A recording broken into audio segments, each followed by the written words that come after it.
A major relief has come for the family of prominent Anambra businessman, Chief Sir Joseph Ebere, Ezeokafor, popularly known as Jezco, after the chairman of Jezco group of companies reportedly regained his freedom following days in the hands of kidnappers.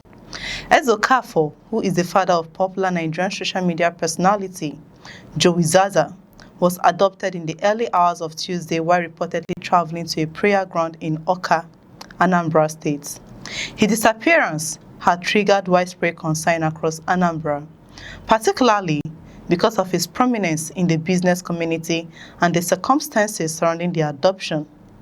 But now, the businessman is back with his family. The development brings an end to days of uncertainty surrounding his whereabouts and condition.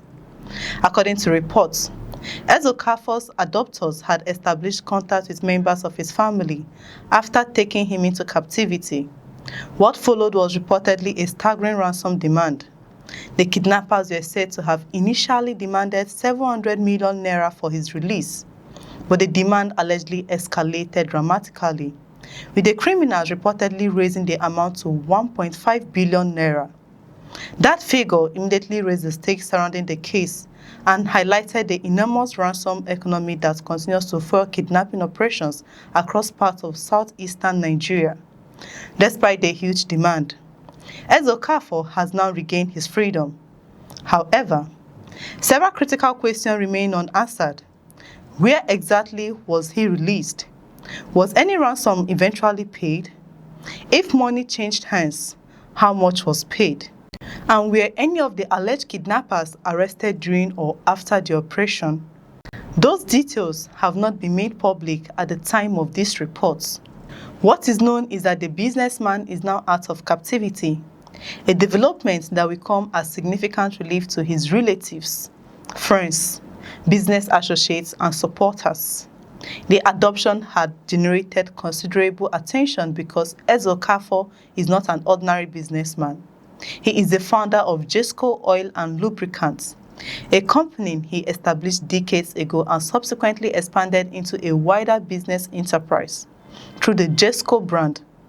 Ezeokafor became a recognized figure in the Nigerian business community, particularly in the oil and lubricants sector. His son, Jezco, has also become widely known on social media, where his lifestyle, business activities, and public appearances have attracted significant attention. That family profile added another layer of public interest to the kidnapping. But beyond the identity of the victim, the incident once again raises questions about security in Anambra State and the wider Southeast. Kidnapping has remained one of the major security concerns confronting communities and businesses across the region. For wealthy individuals, successful entrepreneurs, and prominent community figures, the threat can be particularly serious. Kidnappers often target individuals whom they believe can generate substantial ransom payments. And once a victim is taken, families can face enormous pressure as criminals demand increasingly large sums of money. In Ezeokafor's case, the reported movements from 700 million naira to 1.5 billion naira demonstrate just how aggressive ransom demands can become. It also shows how kidnapping is not simply a security problem. It is a financial crime that can place enormous pressure on families and businesses. For the family of Chief Sir Joseph Ebere Ezeokafor, however, the immediate priority is likely to be his well-being following his release. The circumstances of his captivity have not been fully disclosed. There has also been no detailed public account of his physical condition immediately after regaining his freedom. Until more information emerges, it will be premature to speculate about what happened during the period he spent in captivity. The same applies to the question of ransom. While reports have highlighted the alleged demands made by the kidnappers, there is currently no confirmed information establishing whether the family paid the amount demanded or whether security intervention played a role in securing his release. That distinction is important because ransom payments can have broader consequences. Security experts have repeatedly warned that large ransom payments can encourage criminal groups to continue kidnapping because they demonstrate that adopting prominent individuals can produce enormous financial rewards. At the same time, families caught in this situation are placed in an extremely difficult position. Their immediate concern is usually the survival of their loved ones. That is why kidnapping cases frequently involve intense negotiations behind the scenes, with families, security agencies, and intermediaries attempting to secure the victim's safe return.